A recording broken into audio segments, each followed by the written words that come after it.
അയ്യോ എടുക്കല്ലേ മോളെ, പാപ്പുണ്ടാക്കാനല്ലേ, എടുക്കല്ലേ. ക്രിസ്തീയ പാരമ്പര്യ പ്രകാരം നൊയമ്പിലെ വലിയ ആഴ്ചയിലെ തലേദിവസമായ ശനിയാഴ്ച ഉണ്ടാക്കുന്ന ഒരു പാരമ്പര്യ പലഹാരമാണ് കൊഴുക്കട്ട. ഇന്ന് നമ്മൾ കാണുന്ന വീഡിയോയിൽ കൊഴുക്കട്ട എങ്ങനെയാണ് ഉണ്ടാക്കുന്നതെന്ന് നോക്കാം.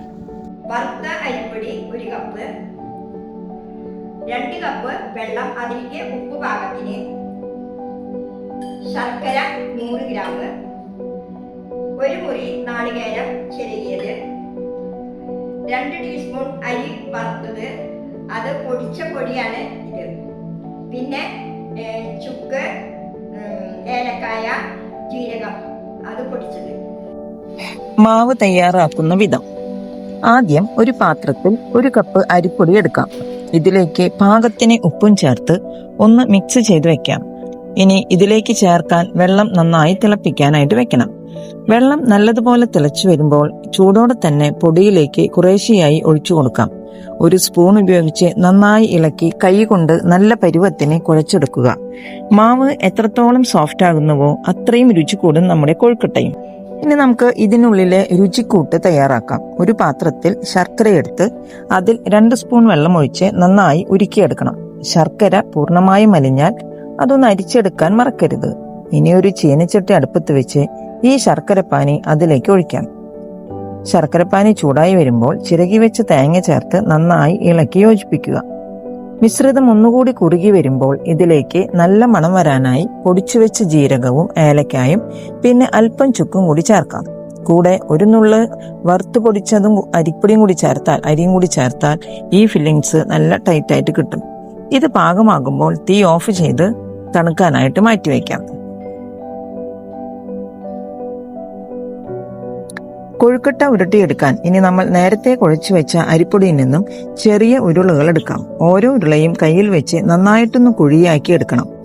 മാവ് നല്ല കനം കുറച്ച് വേണം പരത്താൻ. ഇതിന്റെ നടുവിലേക്ക് നമ്മൾ തയ്യാറാക്കി വെച്ച ശർക്കര തേങ്ങ കൂട്ടുവെച്ച് കൊടുക്കാം. ശേഷം മാവ് കൊണ്ട് കവർ ചെയ്ത് നല്ല ഭംഗിയിൽ ഒട്ടിച്ചു ചേർക്കുക. നമ്മുടെ കൊഴുക്കട്ടകൾ എല്ലാം ആവിയിൽ കയറാൻ റെഡി ആയിട്ടുണ്ട്. ഇനി ഇതൊരു ഇഡ്ഡലി പാത്രത്തിലോ സ്റ്റീമറിലോ വെച്ച് നല്ലതുപോലെ ആവിയിൽ വേവിച്ചെടുക്കാം. കുറച്ചു സമയം കഴിയുമ്പോൾ നല്ല ചൂടുള്ള മധുരമൂറുന്ന കൊഴുക്കട്ട റെഡി. എല്ലാവരും ഇതൊന്ന് പരീക്ഷിച്ചു നോക്കണേ. ഇനി നമ്മൾ ഉണ്ടാക്കാൻ പോകുന്നത് പീച്ചാമ്പൊടിയാണ്. 1 കപ്പ് വറുത്ത അരിപ്പൊടി, 2 കപ്പ് വെള്ളം, കുറച്ച് ചുവന്നുള്ളി, കുറച്ച് ജീരകം, കുറച്ച് നാളികേരം. പീച്ചാമ്പൊടി ഇനി എങ്ങനെ ഉണ്ടാക്കാമെന്ന് നമുക്ക് നോക്കാം. തിളച്ച വെള്ളം ഈ പൊടിയിലിട്ട് വെള്ളം ഒഴിക്കാം. അതിലേക്ക് നാളികേരം ഇട്ട് മിക്സ് ചെയ്യാം. കുറച്ച് ഉള്ളി, ജീരകവും നന്നായി മിക്സ് ചെയ്യാം.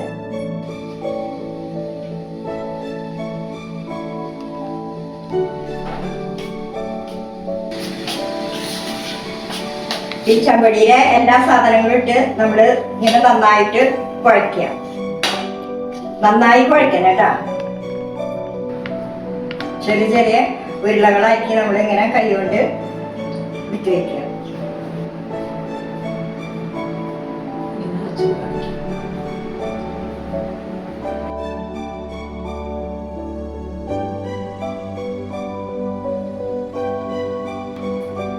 കൊഴുക്കട്ട ശനിയാഴ്ചത്തെ കൊഴുക്കട്ട ഉണ്ടാക്കലും പീച്ചമ്പൊടി ഉണ്ടാക്കലും കഴിഞ്ഞു. നിങ്ങൾക്ക് എല്ലാവർക്കും ഞാൻ ഉണ്ടാക്കിയത് ഇഷ്ടപ്പെട്ടു എന്ന് വിചാരിക്കുന്നു. നന്ദി, നമസ്കാരം.